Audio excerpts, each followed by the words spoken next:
Hello दोस्तों, स्वागत है आप लोगों का आपके अपने यूट्यूब चैनल में। आज हम आपके लिए लेकर आए हैं BTUP के 6th सेमेस्टर इलेक्ट्रिकल ब्रांच के EDD2 सब्जेक्ट के जो है मोस्ट इम्पोर्टेंट क्वेश्चंस जो आपको रेडी ही करने चाहिए। ठीक है, तो आप लोग बने रहिए और सुनते रहिए कि वो कौन कौन से क्वेश्चन जो हैं आ सकते हैं, आने की संभावना है, पूरी तरीके से आने की संभावना है।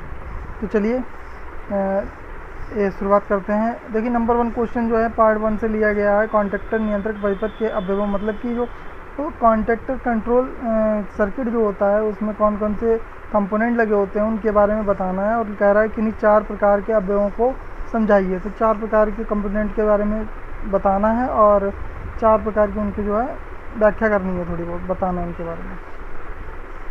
तो देखो, जो कॉन्टैक्टर नियंत्रित परिपथ होता है, यानी कंट्रोल जो सर्किट होता है, कंट्रोल डायग्राम, तो उसमें कौन कौन सी चीज़ लगी होती हैं। एक तो भाई रिले लगी होती है, OLR लगी होती है, TDR भी लगी हो सकती है। ठीक है, टाइमर भी लगा हो सकता है, NONC पुश बटन भी हो सकते हैं, मेन स्विच हो सकता है, और देखो और जो है वितरण बोर्ड हो सकता है।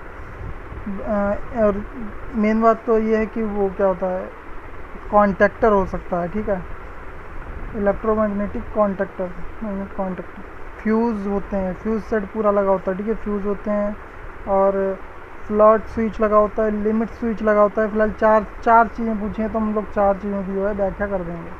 ठीक है, मेन स्विच की व्याख्या करते हैं। देखो, यह एक नियंत्रण उपकरण है जिसका उपयोग मोटर की जो सप्लाई है, ठीक है, मोटर के स्टार्टर को जो सप्लाई प्रदान की जाती है ना, तो वो मेन स्विच को ऑन करने के बाद ही मोटर को सप्लाई जो है प्रदान की जाती है। मतलब मेन स्विच ऑन करेंगे तभी आगे जितने कंपोनेंट लगे हैं उनको सप्लाई मिलेगी।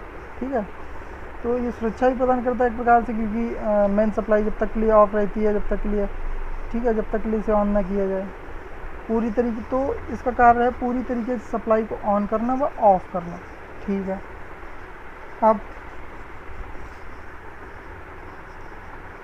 वितरण बोर्ड, ठीक है, वितरण बोर्ड यानी डिस्ट्रीब्यूशन बोर्ड, मोटर के स्टार्टर को सप्लाई देने के लिए वितरण बोर्ड का प्रयोग किया जाता है। इसके अंतर्गत जो चीज़ें लगी होती हैं वो कौन कौन सी होती है भाई वितरण बोर्ड में? देखो, बस बार भी लगी होती है, ठीक है, रिले भी लगी होती हैं, कॉन्टैक्टर भी उसी के अंदर होता है वितरण बोर्ड में। ठीक है, बस बार होता है, वो फ्यूज़ भी लगे होते हैं। ठीक है, और ELCB भी लगी होती है। ठीक है, MCB भी इसी के अंदर हो सकती है। तो दोस्तों बस इसका इतना ही कार्य है कि सप्लाई प्रदान करना, कि डिस्ट्रीब्यूट मतलब कि क्या है, बांट रहा है सप्लाई को। अगर एक बोर्ड है वही सभी जगह सप्लाई बांट रहा है तो वो डिस्ट्रीब्यूशन बोर्ड होगा। ठीक है, पुश बटन क्या होता है? देखो, पुश बटन का कार्य क्या होता है, गोलाकार होते हैं। ठीक है, गोलाकार होते हैं पुश बटन, रेड और ग्रीन में आते हैं। ठीक है, एक से स्टार्ट होता है, एक से स्टॉप होता है। तो इन्हें कहते हैं NO और NC। इन्हें जो है मैनुअली ऑपरेट किया जाता है, ऑटोमेटिक नहीं होते, ये ऑटोमेटिक ऑपरेट हो जाए, मैनुअली प्रेस किया जाता है, ये ऑफ हो जाते हैं। ठीक है, और एक बार प्रेस करने पे ये दोबारा से वापस अपनी ही स्थिति पर आ जाते हैं, उस बटन ये कहा जाता है। ठीक है, ये 3 प्रकार के होते हैं, NO, NC और NONC। ठीक है, एक होता है NO, एक होता है NC और एक होता है NONC। ठीक है, अब NO क्या होता है? Normally open. NO मतलब नॉर्मली ओपन। इसका प्रयोग कैसे करते हैं? इसका प्रयोग स्टार्ट बटन के रूप में करते हैं। ठीक है, ये क्या करते हैं, इसके कॉन्टैक्ट पॉइंट जो होते हैं दूर दूर रहते हैं। ठीक है, कॉन्टैक्ट से दूर दूर रहते हैं, जिससे कि जो है प्रेस किया तो वो टच होंगे तो मोटर स्टार्ट हो जाएगी, पुनः वो अपनी स्थिति में आ जाएंगे, ऑक्सिलरी काम करने लगेगी, मोटर स्टार्ट हो जाएगी। ठीक है, और NC पॉइंट नॉर्मली क्लोज, ये जो है ये परिपथ को तोड़ने का काम करता है, पहले से ही परिपथ से जुड़ा रहता है। अगर परिपथ ऑन है, ऑन स्थिति में स्टार्ट है, तो क्या करेंगे, प्रेस करेंगे तो परिपथ क्लोज हो जाएगा। जैसे ही प्रेस करेंगे वो परिपथ को तोड़ देगा, समझे? प्रेस करेंगे तो क्या हो जाएगा, परिपथ टूट जाएगा, ऑफ हो जाएगी सप्लाई। तो ये तोड़ने का कार्य करता है। NONC पुश बटन किसी जगह पर हम लोगों को चाहिए होता है कि एकदम परिपथ टूटे और एकदम परिपथ जुड़े। ठीक है, तो वहाँ पर NONC पुश बटन का प्रयोग करते हैं। अब भाई देखो, यहाँ पर देखते हैं फ्लॉट स्विच। आपने देखा होगा टंकी लगी होती है, वहाँ पर एक बोतल नुमा जो है, बोतल नुमा इस प्रकार के स्विच ओवरहेड पानी के टैंक के लिए उपयोग में लाए जाते हैं, ठीक है। जो पानी की सतह पर तैरते रहते हैं, पानी की सतह पर रखा होता है, तैरता रहता है, एक लकड़ी का टुकड़ा होता है उसके साथ, ठीक है, तैरता रहता है। उसके अंदर जो मरकरी भरा होता है, मरकरी, ठीक है, पारा पारा भरा होता है, और जो है 2 कांटेक्ट पॉइंट भी होते हैं उसी बोतल के अंदर, जिससे जो है पारा जैसे ही टच होता है तो वो ऑन हो जाता है, एक्टिव हो जाता है, ठीक है। तो जो पानी की सतह पर तैरते हैं, एक ग्लास ट्यूब में 2 टर्मिनल होते हैं तथा अंदर मरकरी भरा होता है, मरकरी यानी वही, ठीक है, पारा। मरकरी के द्वारा ही परिपथ को पूर्ण किया जाता है। बस इतना ही सिंपल। आप तो देखो कितनी चीज़ों के बारे में लिख सकते हो, बस बार के बारे में लिख सकते हो, ठीक है, फ्यूज़ के बारे में लिख सकते हो, मैग्नेटिक जो है कॉन्टेक्टर के बारे में लिख सकते हो, वितरण बोर्ड के बारे में लिख सकते हो, मेन स्विच के बारे में लिख सकते हो। अरे बहुत सी चीज़ें हैं। कंट्रोलिंग सर्किट तो बहुत बड़ा है, मतलब बहुत प्रकार से कंट्रोलिंग की जाती है। हम लोग बात करेंगे,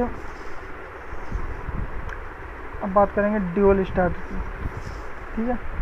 देखिए ड्यूल स्टार्टर का डायग्राम मैं दिखा रहा हूँ, वेरी इजी, ठीक है। अगर आप ऐसा बना लेते हो तो फुल मार्क्स मिलेंगे आप। देखिए ये है ड्यूल स्टार्टर का, ठीक है, फुल वायरिंग डायग्राम, ये है सिंगल वायरिंग डायग्राम, ठीक है। बहुत ईजी है, देख लीजिए, स्क्रीनशॉट ले लीजिए, ठीक है। बहुत ही ईजी है और इसकी मैं थ्योरी बताने वाला हूँ। देखो पहले नंबर आप लोगों को क्या कर लिखना है, संरचना। संरचना में क्या क्या लिखना है भाई, जो डायग्राम आपने बनाया है उसमें जो कंपोनेंट लगे हुए हैं, किस क्रम में लगे हुए हैं, ये सब बता देना है बस, ठीक है। एक एमसीबी लगी हुई है, ठीक है। तो पहले तो हम थोड़ी व्याख्या कर दे रहे हैं ड्यूल स्टार्टर की। ड्यूल स्टार्टर का प्रयोग 5 HP तक की मोटर के लिए किया जाता है, क्योंकि इन मोटरों में जो होती है धारा कम करने की आवश्यकता नहीं पड़ती है, ठीक है।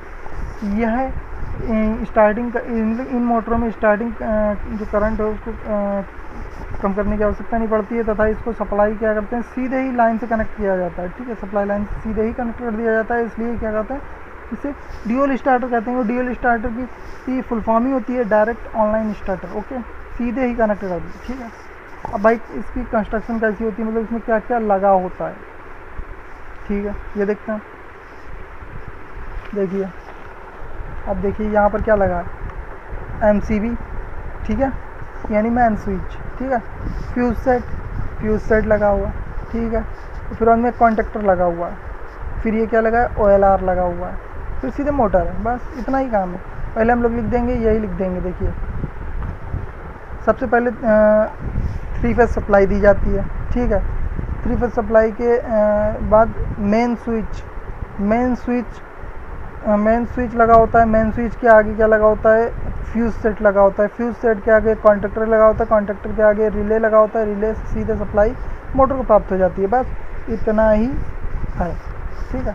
और इसके बाद कार्यविधि क्या लिखेंगे आप, कार्यविधि भी ये लिख सकते हैं कि जब मोटर को सप्लाई 3 फेज सप्लाई संयोजित कर दिया जाता है, तब सप्लाई एमसीबी से होते हुए मेन स्विच लिखना है, मेन स्विच से होते हुए फ्यूज सेट तक जाती है। फ्यूज सेट से होकर वह कॉन्टेक्टर पर जाती है और सीधा ही OLR से होते हुए मोटर को प्राप्त हो जाती है, ठीक है। यहाँ पर NONC पुश बटन भी होंगे, ठीक है। यहाँ पर ये बता सकते हो आप, जब सप्लाई मेन स्विच को दी जाती है तब NONC पुश बटन से होते हुए सप्लाई कॉन्टेक्टर तक पहुँचती है, ठीक है। कॉन्टेक्टर से सीधे ही मोटर को प्राप्त हो जाती है, मोटर स्टार्ट हो जाती है। अब क्या होगा, मोटर स्टार्ट हो जाने पर, ठीक है,